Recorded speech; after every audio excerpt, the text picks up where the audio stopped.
Salam dostlar, sizinle Inventive Akademidir. Bugün biz dizayn dünyasına giriş edirik ve programın temeli sayılan yukarı menüsünü öğrenmeye başlayırıq. İş zamanı lazımı alətləri haradan tapacağınızı bilməniz üçün fayl bölməsindən help bölməsinə qədər bütün əsas nişanları nəzərindən keçirəcəyik. Gəlin hər şeyi addım-addım təhlil edək. Gördüğümüz ilk menü fayl menüsüdür. Fayl yəni sənədlərlə iş deməkdir. Burada fayllarla bağlı bütün əsas əməliyyatlar toplanıb. Yeni iş sahəsini yaratması, mövzu çəkilərinin açılması, yadda saxlanılması, save as, həmçinin işlərinizin ithalı, import və yaxud ixracı, export və çap edilməsi əmrləri buradadır. Daha sonra Edit menüsü gəlir. Edit menüsü əsas düzəlişlər deməkdir. Bu menü baza redaktə işlərinə cavabdehdir. Əməliyyatların geri qaytarılması, kəsmə və kopyalama anlamasına gəlir. Burada həmçinin vacib dolğu, yəni rənglənmə funksiyaları yer alır. Gördüyünüz kimi fill, qısa yol düyməsi Shift F5-dir və Content Aware Fill məzmunu nəzərə alan ağıllı dolğudur. Bu bölmədə həmçinin transformasiya alətlərini də tapırıq. Perspektiv Warp və Free Transform qısa yolu Ctrl-T'dir. Onlar obyektlərin ölçüsünü dəyişməyə və formasına müdaxilə etməyə imkan verir və bunu növbəti dərslərimizdə daha detallı öyrənəcəyik. Daha sonra image nişanına keçirik. Image şəklin parametrləri deməkdir. Əgər edit menüsündə biz obyektləri redaktə ediriksə, burada isə təsvirin bütünü üzərində işləyirik. Gördüyümüz kimi mod bəndində rəng rejimi, yəni ekranlar üçün RGB, çap üçün SMYK və bit dərinliyi 8, 16 və ya 32 bit seçilir. Həmçinin burada təsvirin ölçüsü image size, kağıdın ölçüsü canvas size, döndərmələr, nüsxə çıxarma və ümumi rəng korreksiyası tənzimlənir. Növbəti vacib nişan layerdir.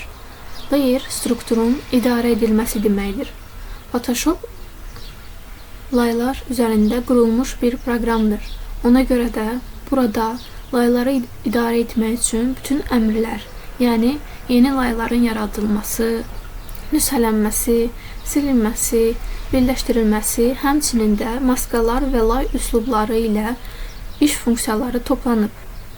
Daha sonra Type tipoqrafika, yəni mətn deməkdir. Type menüsü xüsusi olaraq mətn layları ilə işləmək üçün yaradılıb. Burada formatlamanı tənzimləmək, mətnin istiqaməti, yəni üfüqi və ya şaquli dəyişmək və hətta mətni əyrilərə, curves və ya piksellərə çevirmək olar. Sonra Select menüsünə gəlirik. Select sahələrlə iş deməkdir, seçim etmək deməkdir. Bütün layla deyil, yəni onun yalnız bir hissəsi ilə işləmək lazım gəldikdə Select menüsünü istifadə edirik. Gördüyümüz kimi burada Deselect, qısa yol Ctrl-D, sonra Reselect, qısa yol Ctrl-Shift-D. Bu, təsadüfən seçimi seçsəniz, bu əmr onu geri qaytaracaq. Sonra Inverse, Ctrl-Shift-I, inversiya deməkdir, yəni cari sahədən başqa hər şeyi seçir, hər yeri seçir. Sonra saçların seçilməsi kimi mürəkkəb tapşırıqlar üçün Select and Mask istifadə edirik. Seçimin kənarlarını hamamlaşdırmaq və ya yaymaq üçün isə Modify əmri köməyimizə çatır. Növbəti Filter menüsüdür. Filter effektlər deməkdir. Müəyyən bir sahəni seçdikdən sonra filtr menüsünü vasitəsilə ona effektlər belə verə bilərik. Burada müxtəlif modifikasiyalar yer alır. Bulanlıq, blur, bulanlıq qalereyası, təhrif etmə, distort, səs, küy, noise əlavə edilməsi, kəskinlik və bir yaradıcı alətlər mövcuddur. Daha sonra View, bu görünüş deməkdir, yəni naviqasiya. Hər şeyi rahat görməyiniz və dəqiqliklə nəzarət etməyiniz üçün View nişanından istifadə edirik. View nişanı sahəsinə cavabdehdir. Yaxınlaşdırmaq üçün zoom in istifadə edirik. Qısa yol Ctrl+-dur. Uzaqlaşdırmaq üçün zoom out istifadə edirik. Ctrl- qısa yolu. Daha sonra təsviri anında ekrana sığdırmaq üçün fit out screen, qısa yolu isə Ctrl+0. Həmçinin kompozisiyanı dəqiq qurmaq üçün hərkeşlər, rulers, torlar, grids və bələdçi cəhətlər guides aktiv edilir. Daha sonra gördüyümüz plugins yəni kənar filtrlərlə və əlavələrə çıxışdır. Windows panelləri idarə edən ən vacib menyudur. Əgər laylar və ya alətlər paneli yoxa çıxıbsa, sadəcə Windows siyahısından onu tapıb aktivləşdirmək olar. Help burada isə məlumat bazasıdır.